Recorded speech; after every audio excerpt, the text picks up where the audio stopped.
Place du Luxembourg, meaning Luxembourg Square. Its full name is never used by bureaucrats, journalists or lobbyists, who have de facto changed its name from Place de Luxembourg to Place du Lux and eventually just Plux. Plux is also a verb and is used in a sentence as "Are we pluxing tonight?" In the Eurocrat timeline, Thursdays are the new Fridays. This is because most people who work in Brussels are not actually from Brussels. In fact, 70% of the Brussels population is not even native Belgian. So, on Friday, Eurocrats, diplomats and the alike leave Brussels to their own cities and countries, meaning that the night to go out is on Thursday. And every Thursday night is a Plux night. Pluxing is for networking, socializing, dancing, and at times even unexpectedly being lobbied by a random giant corporate. The person at the statue is the industrialist John Cockerill, who in 1807, at the young age of 17, took over the management of his family-owned wool processing machine factory in Liège. In the spirit of Pluxing, what whiskey are we having here? Now here we are going to taste a genuine European whiskey, namely an Irish whiskey called Napoke Castle. Now Napoke Castle is a real existing castle in Ireland, pretty old, still in very good shape, which has not really a very direct link with the whiskey. I mean, it's not that the whiskey is made in or near Napoke Castle, it's made in one of the distilleries, one of the oldest distilleries actually in Ireland. And a particular thing about this expression, as we call it, bottle of whiskey, is that it dates from 1993, so it's pretty old by now. And in those years, the 90s, the Napoke whiskey actually at a certain moment changed distillery. So at a certain moment it was made in Dundalk distillery, just south of the border with the Northern Ireland, which is part of the UK, the United Kingdom. And then later it moved to Bushmills distillery, which is in Northern Ireland, part of the UK. Apart of that, it's a whiskey which tastes pretty nicely, roundedly. It's triple distilled, which is a typical characteristic of Irish whiskies, contrarily to a majority of the Scotch whiskies, which are only double distilled. So what is the difference between double and triple distilled? Well, it's very easy. Double distilled means that the liquid you prepare to put in the still goes through the still twice. So you put it in the still, it's heated, the alcohol evaporates, you catch it, which is your spirit, and then you put it in the still a second time to make it purer, more rounded, to take out, well, to have a more pure, highly alcoholic product of higher quality, so to say. Now, if you do that 3 times, well, it's another time, another round of purification if you want, and you have an even more rounded, balanced, depending on how you interpret it, end product. What do you prefer, double or triple? Oh, it really depends, because a lot of the taste of whiskey depends on the casks in which you put it afterwards. So it's true that the triple distilled is usually what we call more round as a product, more smooth as you would call it. But then, depending on the cask, the type of cask you put it in and for how long, it can have a heavy impact on the whiskey, which I will not say annihilates the fact that it's double or triple distilled, but which takes the foreground in terms of taste. So it really depends. What's the difference between a single malt and it's the opposite of a single malt? A single malt whiskey means that it's whiskey exclusively made of malted barley. And single means that it's composed of distillates, spirits from one and the single distillery. There could be many different distillates in it, of many different ages, many different casks, but still all distilled in one single distillery. And all made of malted barley, no other type of grain. Whereas a blended whiskey can mix grains. Can mix grains indeed. It can be barley, rye, corn, And even unmalted barley can also be used for blended whiskies. Barley which is not malted cannot be used in malt whiskey. I'm interested in the production. So a single malt, how can you standardize the taste in each bottle if you're producing 100,000 bottles? That is the job of the master blender of a distillery. So it's up to the master blender to keep control on the different hundreds, thousands of casks that are constantly maturing in the warehouse, as they call it, and to compose the blend. Even if it's a single malt, it's still a blend in many cases, and to keep on imitating exactly the same taste, bottling after bottling. So that's a tricky and complex business, only reserved for real experts. They usually can, if they want, because it also depends on the intentions of the distillery. But if they really want, they can keep on doing that with an extremely similar taste for many years. Over the years, of course, sooner or later there will be some difference, because it's impossible to keep on imitating exactly the same taste forever. So that doesn't work like that. But these experts, which they are, they can manage to do that for many years in a row. So it's really an amazing job. Who are these experts? Are they chemists? What's their background? Usually their background is just experience.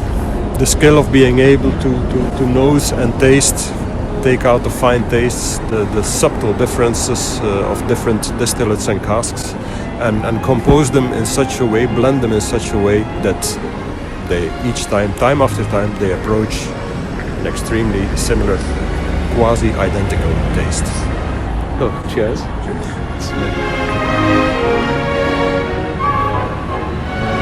You smell immediately, well, I do at least, the fact that it's an Irish whiskey in this case. How?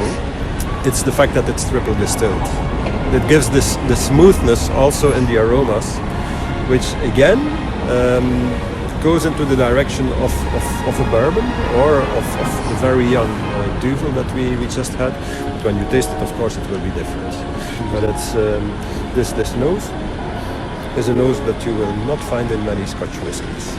No. No, it's rounder, it's smoother. Because It of the feels fact that very it's, smooth. Yes, indeed. Well, that's right.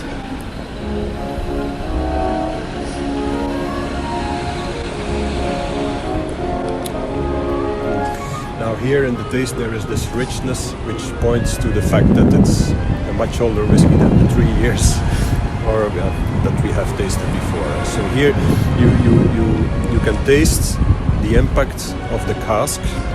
It's not exaggerated, it's not over the top, but of much more years, many more years than the 3 years of the previous whiskies. So this fruitiness has been pushed a bit to the background, and the influence of the cask, of the wood, comes a bit to the foreground. But it makes an excellent mixture and an excellent taste. It's my favorite so far. Okay, well, we're not finished yet.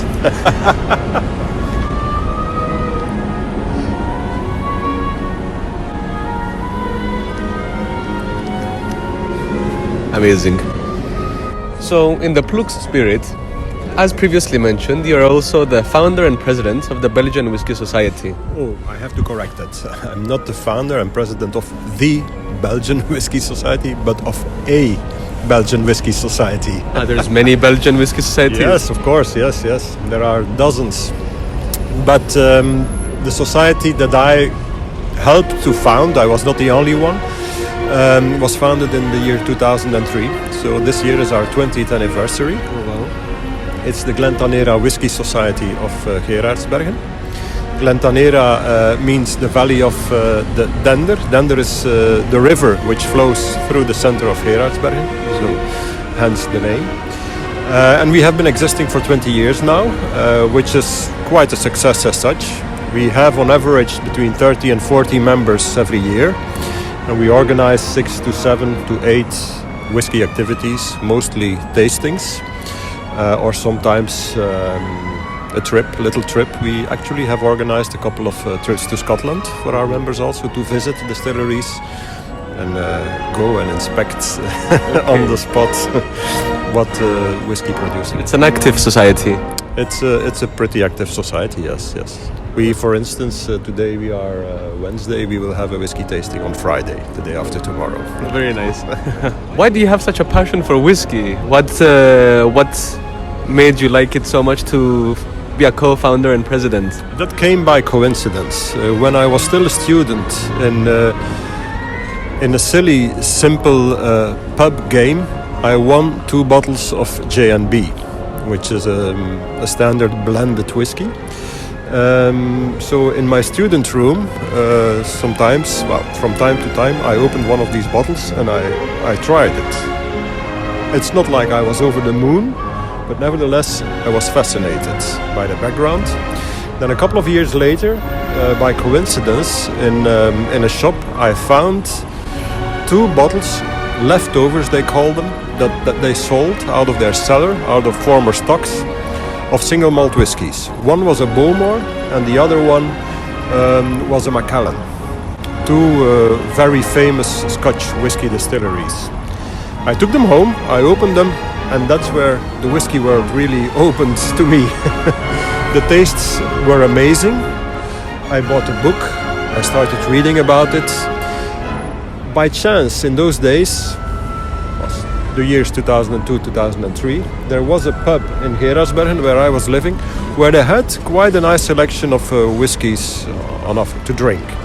So I went there with friends, and there at the counter of that pub, like an idea to just run it like this, we decided with a couple of friends to start a whiskey society. And the rest is history. Wow, okay, so you've developed your knowledge from whiskey whilst having the society, or did you already? Yes, absolutely. No, I mean, I had been tasting quite a couple of whiskies before founding the society, but my knowledge then was neglectable. I'm absolutely not going to say that I'm an expert now, because there's so many things to be known about whiskey. But I have learned quite a lot, and I just continue, so it will be a lifelong learning process. And when you get a new whiskey, what do you expect? Are you looking for something in particular, or? Yes and no. I try to be as neutral as I can when tasting a new whiskey, which is very difficult because we are all influenced by all aspects surrounding whatever we try and taste. It's amazing, we wouldn't believe it, but we are. But I try to taste the new whiskey as open-minded as I can, and then I try to pick out the fine taste elements to distinguish what is in it. You can actually taste everything you can imagine in whiskey, not in one single whiskey, but in different whiskies.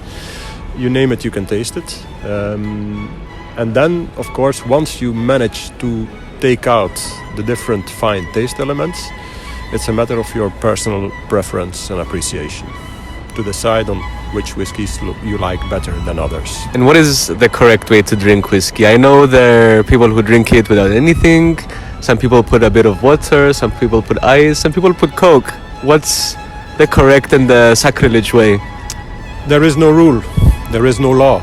So I would never say to anybody, you're not allowed to do this with whiskey, you have to do that with whiskey. No, there's no such a thing.